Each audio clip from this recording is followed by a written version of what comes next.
Here today with Alex. Alex is, if you know Alex, you know that he's kind of a madman when it comes to all forms of art. You've had like a pretty successful past with kind of being in the fine art world, but you've decided to stray into using a lot of tech tools, even though it's not necessarily a popular move, but you definitely are in that space and you're making a lot of movement and you're kind of bringing a lot of awareness to what can be done in that space. Do you want to introduce yourself a bit more? Yeah, sure. What's up, everybody? I'm Alex. I go by Aleqth. That's Alex with a lisp. I ended up with that username or artist name because I wanted to choose Alex as a name, but of course that's probably the first thing that somebody signed in on any social media, and they just grab that one because there's 6 million Alexes in the world. But yeah, I do a lot of fine art. I paint, I draw, but in the past few years I've been kind of focused on the intersection of a more digital approach and kind of blending that with more of a physicality beyond just painting and drawing, talking more about community and people IRL, and just figuring out that space in between what's digital and what's physical. But I'm starting to realize maybe there's a third thing. So just investigating what that is, and yeah, I'm also pretty collaborative. So a lot of the work that I've been doing is kind of tapping into what a brand identity is and maybe highlighting some aspects of that and kind of trying to bring it into different communities. And that's been pretty fun. So yeah, I'm glad to be here, and it's super vibey in here. I got a lot of friends here and they have some amazing artwork. You should check it out afterwards.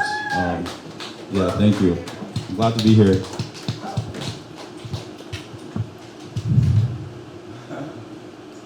What is brain rot? Okay, so we're going right into it. Over the course of this discussion, you'll probably hear 7 different answers from me and from you. But for me right now, I guess brain rot is sort of the result of the inundation of all this information that we have, and it's almost caustic nature, that dynamic between us experiencing it as an escape from almost everything else. I think when you're experiencing brain rot, you're consuming all this media, you're almost numbing yourself. And I think there's a sort of resolution that with our identities that's actively being lost and built at the same time. So it's imagine the noise kind of taking the shape of your identity, filling in that negative space. It's I'm watching this thing, I'm seeing these fragments of information a million times, but it seems as though somehow I'm reflected in that. So that's the first definition that I have right now, and I'm excited to hear my third and your second or your first, because I want to ask you that question. What is brain rot, Katya? To me, brain rot is the name that we give to an aesthetic or a movement. A movement, yeah. That has come about as a response to all the information that we have in the world, all the noise that there is everywhere, all the seriousness of the depth of the fact that we're every year getting closer to some world-ending catastrophe that always seems right around the corner. It's a response to climate change, to political turmoil, to all of just the heaviness in our world, and it's kind of a rebellion against it in a way. It numbs us. when we engage with it, we kind of numb ourselves, but because it is a humorous thing, brain rot is a coping mechanism to the insanity of our world today. Yeah, it's super absurd, the world that we're in right now. I mean, on like every level, and I think brain rot is really just purely a reflection of that. Like if you were to kind of like have this like ball that you could just see like a crystal ball of like where brain rot is, I'm sure it would be like very fast, you know. Not even just brain rot itself, like where our society is, it would kind of look like brain rot. Yeah. Like. And for those of you that are actually genuinely not familiar with what brain rot is, if you notice the videos that we had playing. Let me throw this is more of like a personalized brain. This is more of like a personalized brain rot. This is like the Aleqth interpretation of brain rot. Yeah. And you can see that there's just so much information and there's so much stuff just moving in and out, and it's a lot of like deconstructed pixels and a lot of absurdity and surrealism, and especially now that all these like AI tools are coming out, so much easier to just absorb gather all of this information online and just have it spit things out. And you know, I think that as with all powerful things, there's a really good side and a really bad side. And I think that the really good side is that it's like a humorous, funny, visual language that we can all express and cope with these heavy things and create these languages to like interact with each other and have some like lightness.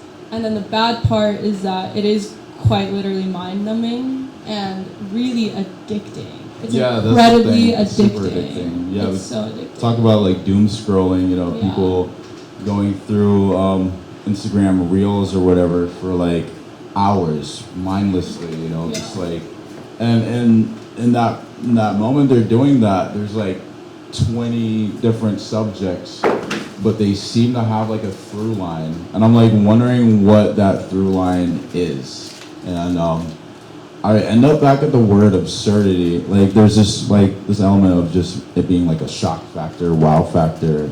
Like for example, like the Skibbity toilet right now is kind of like the trophy brain rot. And that toilet video is kind of like the newest generation's. It's where brain rot as we know it right now, some would say, came from like this video and the impact it had on all the like 8, 9, 10, 11-year-olds. It's the feeling that you get in looking at it too. It's like this sort of like discomfort. It's like it's almost like gory and almost grotesque. Like it shouldn't be moving like that. Like why is your head like moving like that? Why are you in a toilet? You know, but you want more. You're just kind of like subconsciously addicted to it. Because I think it's like relieving in a way. Like I don't know if you feel this, but whenever I'm really anxious or if I'm really not in like the best, like in my body, I'm just not in the best like frame, I'll go and watch a horror movie, or I'll go and watch a movie that reflects my negative state of mind, and afterwards I feel so much better. Because I feel like I almost like experienced whatever like rise and fall of emotions, like scariness or sadness that like the character goes through, and then afterwards I feel like, oh, okay, it's like cleansed from my system, or I felt through it. And so like with all of the kind of like absurdity and like not being able to comprehend really what reality is and like what's true, what's not true, maybe like that's why we look towards brain rot, because it meets us at that place of like nothing makes sense anyways. Yeah, like what makes sense anymore? Like nothing makes sense. Like no one knows what reality is. No one knows what truth is. No one can agree on anything. The only thing everyone agrees on is that they're right and everyone's wrong. And even the political climate is super brain rot. It's like incredibly brain rot. Kamala is brat and Trump is a meme. Like that's what our political electoral process is now, is a big marketing campaign, and it's always been like that, but now it's just really telling. Like memes are so incredibly popular and powerful at propagating information, because they're shareable and they're iterable, and they create communities, and they create in-groups and out-groups, and you can identify with them, and they're just they're so powerful, and it's also like absurd because they're also just memes. Are they really just memes? Are they really just Like memes? that's another thing that I'm like discovering in my artwork. It's like I'm kind of going back because I realize that everything's like cyclical right now, and memes are just like now for us just like these new totems or like symbols that now they travel faster in a wider set of communities than they did before. Although I do think that symbols are universal, so are memes. I don't know, like even like if you were to like fractalize it, zoom in, you like on our culture, I feel like you'd see like a composite of micro emojis, and in different countries, we're all using the laughing emoji. We're all using like the crying emoji, and then these things kind of like build like the sort of framework of what we would consider memetics, is these emotions, these collections of information inside the imagery. And brain rot is just like the juxtaposition of a lot of those symbols in a way that like maybe you were recognizing it before, like who came up with that, but then there's a new sort of emotion that's bred from that synthesis of symbols. Yeah, like visual language. Before we had writing, we had drawings, we had cave drawings. And so the impact of what a visual drawing or image or rune or symbol or emoji has on the human brain is like really powerful. Like for thousands, hundreds of thousands of years, we've evolved to like interact with that kind of like shapeness, and it really does carry a lot of meaning because human beings embed meaning into everything. So of course these shapes and images are going to carry meaning, and it's really interesting to see how different visual languages emerge, and that was kind of the point of the meme wall back there. Is I had a bunch of people send me their favorite memes, and you can like tell people's personalities based off the memes that they chose and sent, and it's really interesting how. That's super interesting. You're highlighting that because back to the idea of like these symbols and brain rot being reflection of our times is like a collection of memes can be somebody's.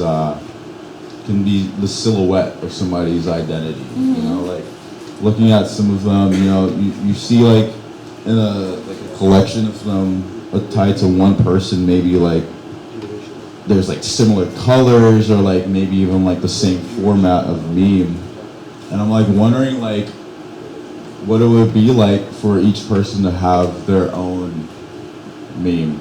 I don't know, like, and then everyone creates their own meme, or everyone like creates their own, but like I've been using a lot of like generative art tools and AI, and I feel like one of the things that it does really well is it's able to extrude and interpolate different modes of information and kind of give that back to you in a way that like it averages some of those components. And I think it would be cool, like based on my feed or like my selection of memes, like what it would be like to see like a meme made from all the things that I like. Whoa, that'd be crazy. Like feed your whole feed into an AI that creates memes about you. I wonder if you guys would laugh, like if you saw like my average of memes. But maybe like only you would get it, because that's another thing with memes is they're so incredibly contextual.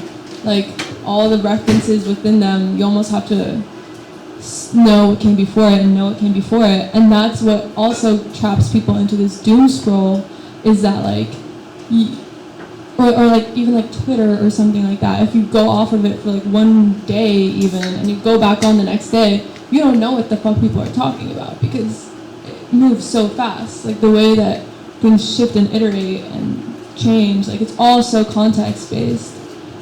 Real quick, I mean, I'd argue that like there's probably in the world a good 40 to like 200 people that if you took the average of their memes and like whatever their meme silhouette is, we could probably have like a good overlap and like kind of feel like we resemble each other.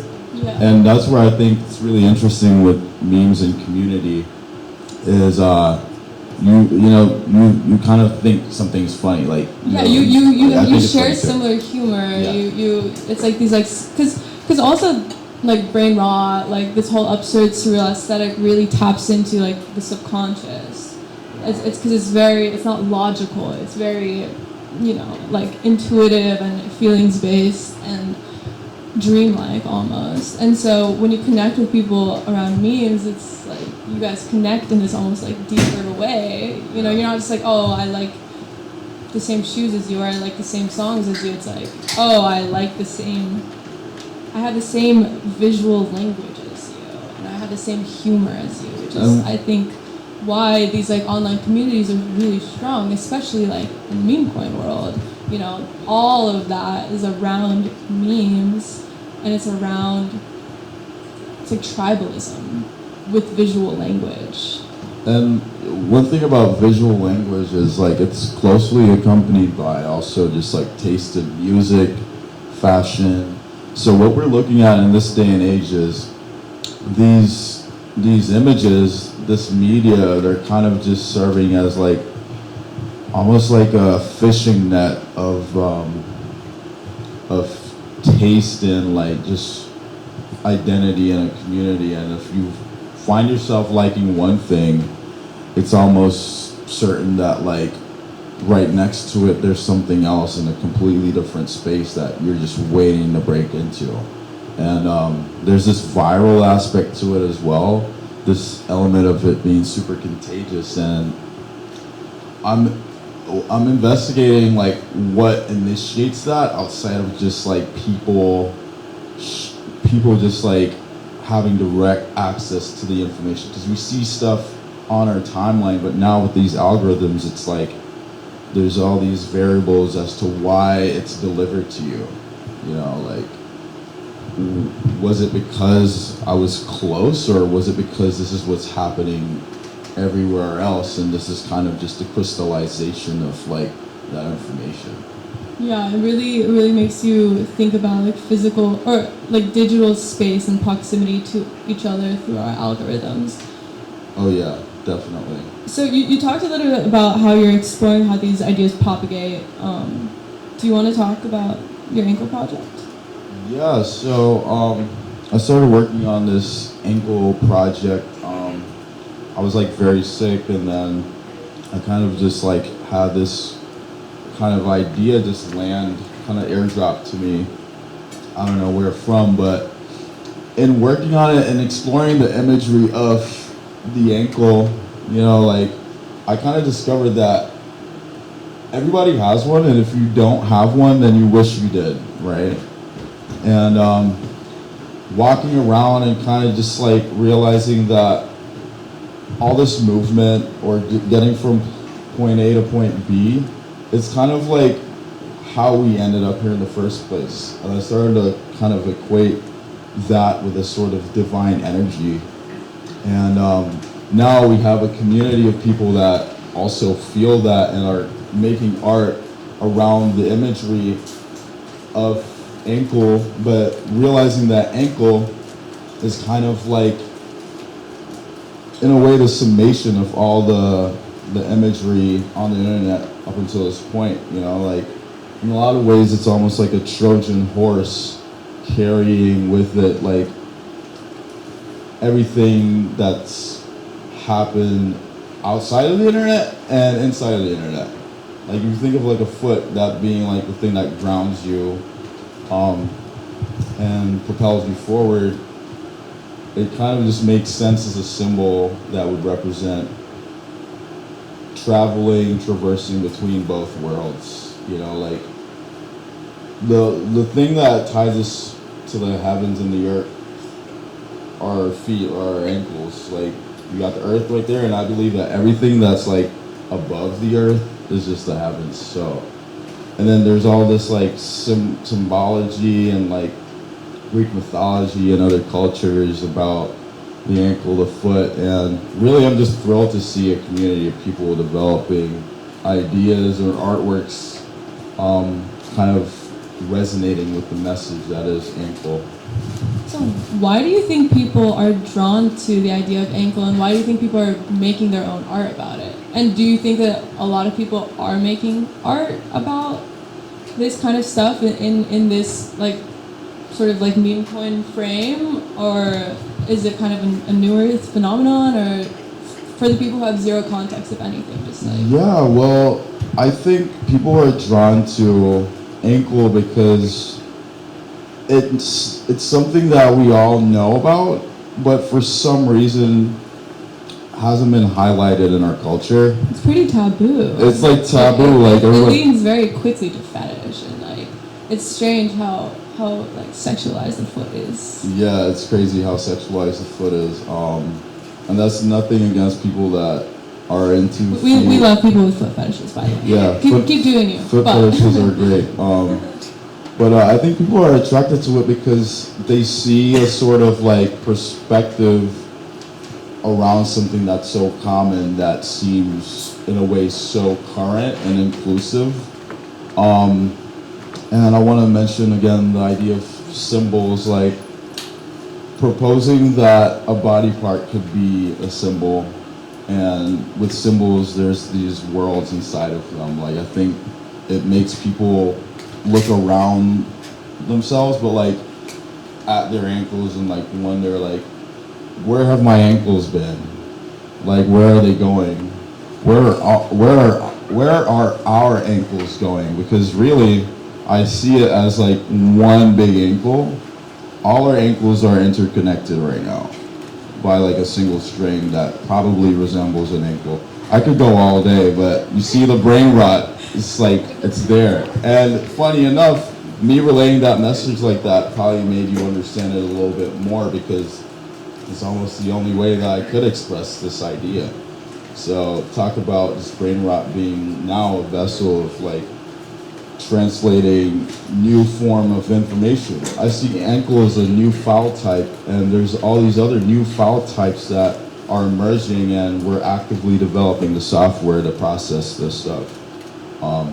And that comes in the form of like community, you know, like one person might be good at like, you know, the visual aspect, but to give that visual like a place to be, you know, you need somebody who like specializes in that too. And like what you have together is like a community centered around this symbol, and like elevating it, bringing it to the forefront of whatever spaces you might be in. Yeah, it's really interesting to see ankle, the symbol, act as a node for all of these artists to come together and use their individual skills, whether it be video making, meme making, art making, using generative tools, sculpture, music, and seeing them all kind of channel their skills through this symbol into this sort of like collective thing. It's really interesting, and it's like there's always been artist collectives forever, but it's just really interesting to see how they can exist now that the internet is the way it is. You made me think of something. It's like, I guess in a way we're trying to use the framework and the nature of brain rot as if it were like a physiological response to something.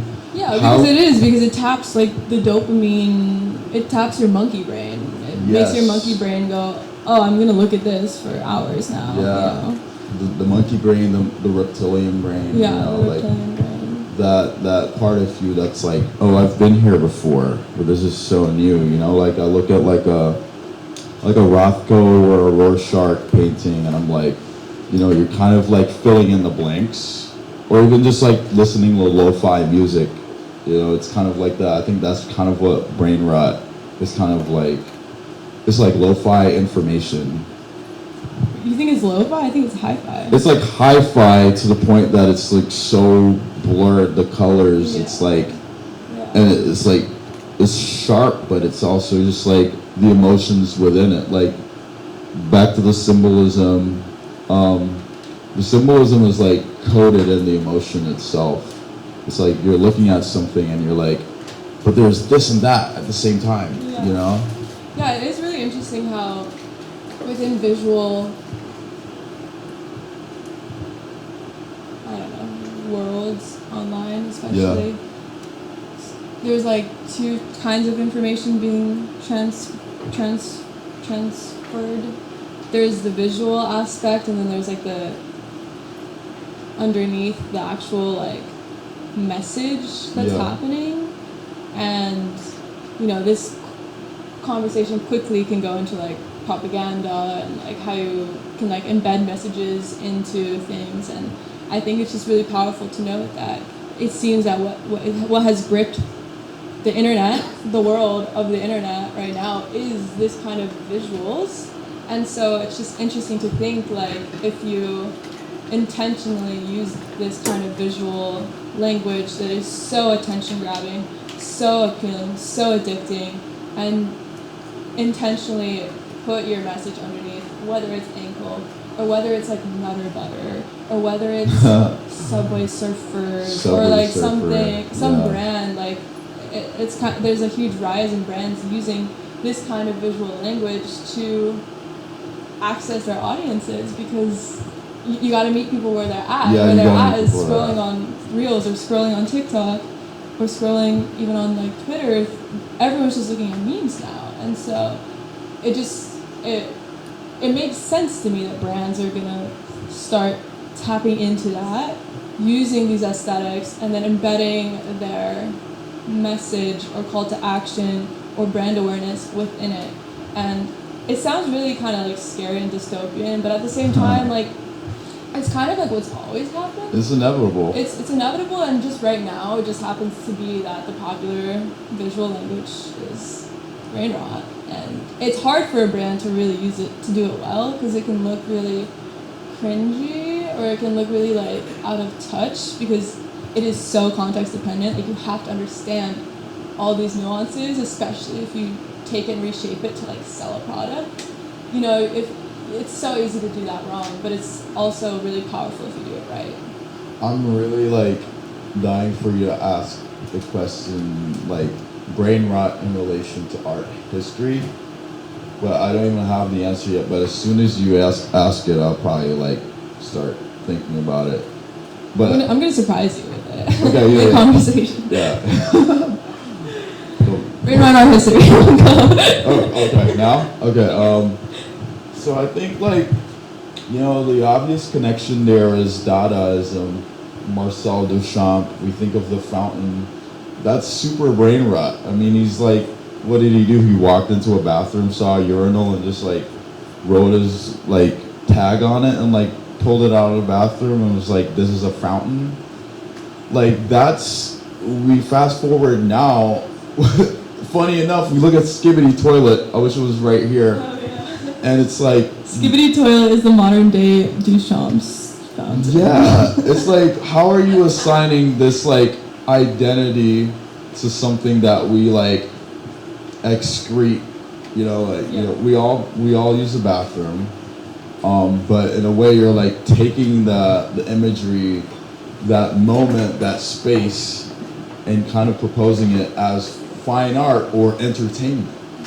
You know, I think that's super brain rot. And then, you know, further down the line, in Dadaism, we had pop art, you know, and the elevation of these mundane symbols like the soup can, or I don't even know, like an old photo of like a celebrity in like a magazine, and kind of being like, this is shiny. Yeah. This is shiny. Oh, like now everything around us could be the new, everything around us could be the new, like, I don't know, I'm thinking like a cell phone.